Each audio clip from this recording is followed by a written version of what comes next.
Really a great pleasure to be here at this wonderful series, and I appreciate being invited and seeing all of you out there. I'm going to read new poems because, you know, one always likes to read new poems. And lately, when I've been writing poetry, I like to imagine that the poems are being composed or fashioned by someone who's almost unaccustomed to words. Particularly to written words, and right at the edge. So, because writing can be sometimes it can be so smooth and slick and polished and finished and complex and overly articulate. So, reading back over some of the more recent poems that I've written, I've been noticing, or even classifying them in a sort of scale from the fully slick and articulate and accomplished all the way down to the barely making it into the alphabet. So today I'm going to read some that range across that scale, and there won't be a quiz or anything. You don't have to really pay attention to that, but I'm just telling you that I kind of arranged it that way. And I'm going to begin with one that I think kind of is on the sort of slick end of the scale, but it's called The Unremembered Dreams. It occurred to me one day, I used to keep a dream journal, and I was thinking how all of us dream every night. Most of us don't remember any dreams. Sometimes you train yourself to remember a few. And what happens to all those unremembered dreams? They must be in there somewhere doing something. So this is just kind of a series of little possibilities of what those might be doing. The Unremembered Dreams. Mornings, absently, I tuck in the shirt of last night's batch. They are out on the window ledge high above the city, laughing and telling stories. The window is closed. Their voices make buzzy sound smudges on the glass. The outline of my body is sometimes traced by a tiny coolness, like a child's wet finger. The inline as well. I keep remembering things that did not happen, the opposite of things happening that I don't remember. A bundle of clanking objects is tied to the back end of the car I am moving as. On the lawn, colorless wine fills several transparent bottles, each of which has 3 extended legs. Their sidling resembles thin music, but it is impossible to know how. They flash by like winter trees seen from a train window. Their shoulders slump with the strange bewilderment of silhouettes. I take up my pen. My body inks into a curve, grateful not to be on the linear side.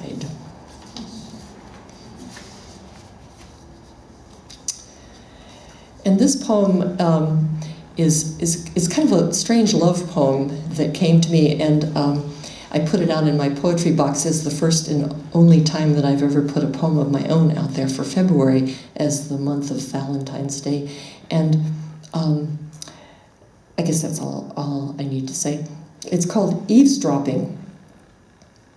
A little clock voice is speaking inside the unfurled blossom of the rose. I love you so very much. Over and over to nobody in particular. And a little hard to hear unless you lean in close. I love you so very much. Each bee who enters receives the message, puffs out its furry sides, and carries it home. But there's plenty left. Over and over, up the small velvet tunnel throat, out an inch or 2 into the garden, before again the voice fades. The rose is a singing teacher, reminding us of the words of our favorite song.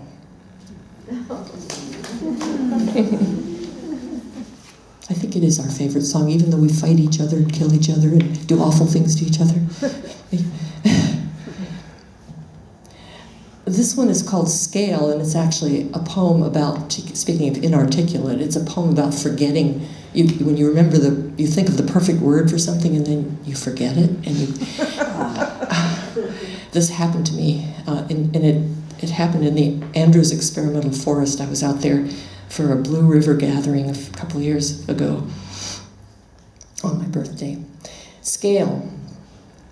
After I walked down the path through the old-growth forest to Lookout Creek early in the morning before the sky had gone to blue from white, a single word like stage, meaning position on a scale.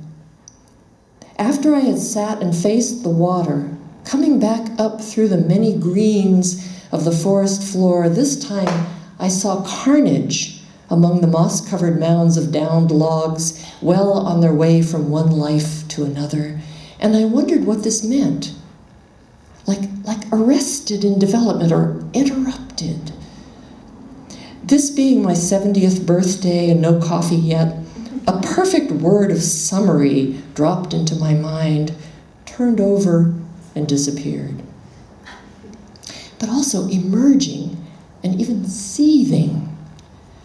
Off and on through the day, I felt the shape of the word, its long barrow, felt it rise and drift, saw the gash in the log, innards spilling out, the gold-streaked underbelly of the thing. I never have remembered that word. I know there was one.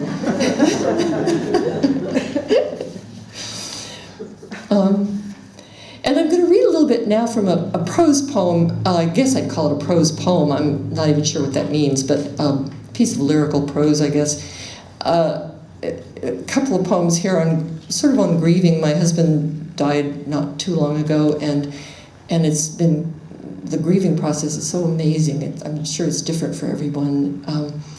And so I'm going to read maybe not the whole thing, but just a little part of this. It actually has a little humor in it. It's called Clouds, Claustrophobia, and Grief, an argument for holding certain rituals above ground.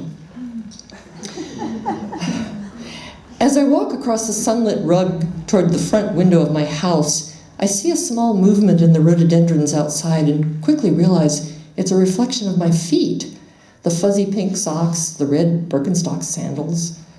Just such ghostliness. Since your death, my entire body has gradually dismembered. So why shouldn't my feet be outside in the bushes walking around by themselves, while at the same time not really there at all? The chalk outline of my previous self has been erased to release a horde of molecules. They thunder here and there like a herd of aurochs, seeking the familiar scent of lions to steer them onto a coherent path. My bones have splintered into kindling and offer no more the awkward set of arcs on which to hang a face. I am selfless, I say, and smile a bit grimly, holding on to this glowing fragment of philosophy. Oh my, yes, so recently unselved by grief, I'm easily rescued now by smaller things. Coal in ash, balsa in water, boulder on crumbling hillside, feather in air. Lately I have begun to move by surges, by mists, and clots of delayed response to a mind that seems to be evaporating without leaving any salt. What personhood will ensue from this stately and ancient imposed pattern of suffering? Must I go through this rite of passage the old way, or could I make some changes? Must I enter an underground chamber and be held there for days to be purified? Can there not be an equivalent deprivation above ground in the light? Why not a special dispensation for claustrophobes? Or more likely a watered-down version for weaklings, for those of us whose madness would not be temporary if they closed the lid of the sarcophagus for even one night. It is incumbent upon me to devise a second way. I'm going to stop there. I started working on the second way, but I haven't got it quite worked out yet. But that's what they used to do, purification rituals. The pharaohs actually would go into tombs and be closed in, and then they were supposed to experience a kind of dismemberment and insanity, and sometimes I don't think the pharaohs recovered, judging by ancient history. just a few more poems. This one is, again, a kind of not a grieving poem in a sense, for both my husband and my older son, who both left in different ways. And it's a crow poem. A crow hermetic. Pay attention, for example, to the crow rising above the well-like bottom of a high classroom window, keeling at the top of an arc.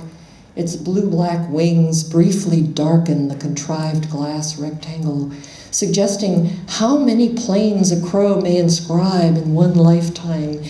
And I, this morning, along the top edge of my own curved sight, partly witness only one.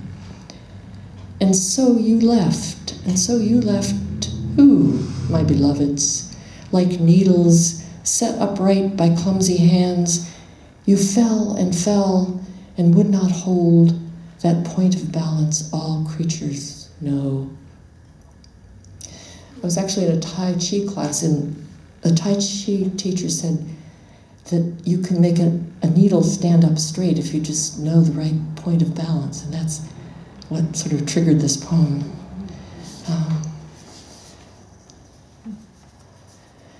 And this one is called A Taxonomy of Grieving. I saw in the refrigerator of my brother's house last fall a list of, it's called Shakespeare's Taxonomy, and some of you may know that, well, you know, in the witches in Macbeth were, you know, eye of newt and toe of frog and all that kind of stuff. Well, actually, there were these equivalences between animal parts and plant parts, and back in those days, which were accepted by the doctrine of signatures. So the resemblances were assumed to mean that they had something in common. So there's the eye of newt was the mustard seed, a toe of frog was a buttercup, the wool of bat was holly leaves, lizard leg was ivy, a hawk's heart was wormwood, bear's foot was lady's mantle, and so on. And there's a whole list of them that scholars have put together. And so I wrote this poem coming out of that, A Taxonomy of Grieving. It's addressed sort of to my husband. Often I'm stopped by the hawk's heart, then able to continue among the ivy. Mortal peril steeps the air, yet air, being fickle, frequently slackens, bear to lady. Question, how can a plant and an animal share the same parts? Answer, on a roof. How far have I come after you stopped? Sliding past you on my allotted track, I ride the soft yellow toe of frog. I pause often, looking back. You carry my seed, I carry your eye.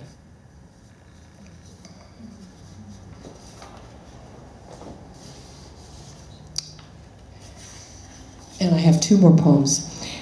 This one is called, the poem is Everywhere, and it's, the title is in honor of George Seferis, the Greek poet from the 60s, and he wrote a poem called Pantutopima, which means the poem is everywhere.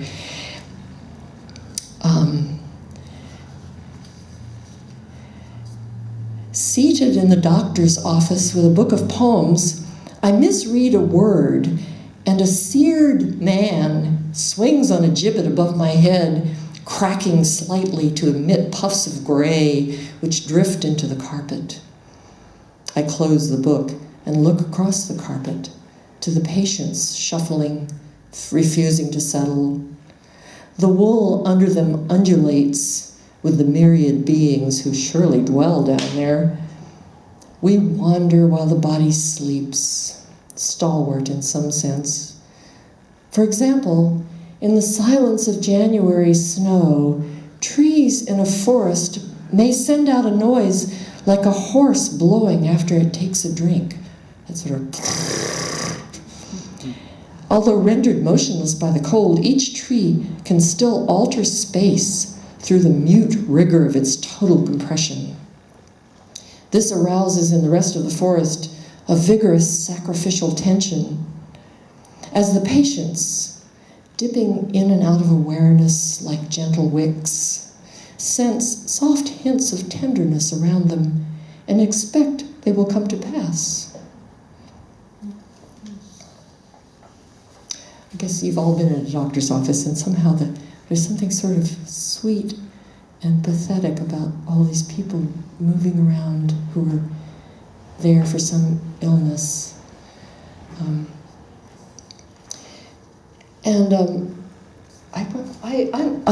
just going to end here because this is the number of poems that I brought with me, and this one is in the inarticulate end of the scale, I think. I was on a hike with a friend, and we were in a semi-old growth forest, and we were both exclaiming how much we loved the trees. And I said, you know, I would love to be an honorary tree. And so I was driving home after and I had this experience that's explained in the poem, and so I call it, I have just become an honorary tree. Before that, my hands on the black steering wheel in winter sun coming through the windshield, I would dumbly beseech the passing forest, how can anything else, no matter how vast, yesterday, for example, compete ever with this living moment? Today, my new foster siblings, they say, in the, I begin to understand.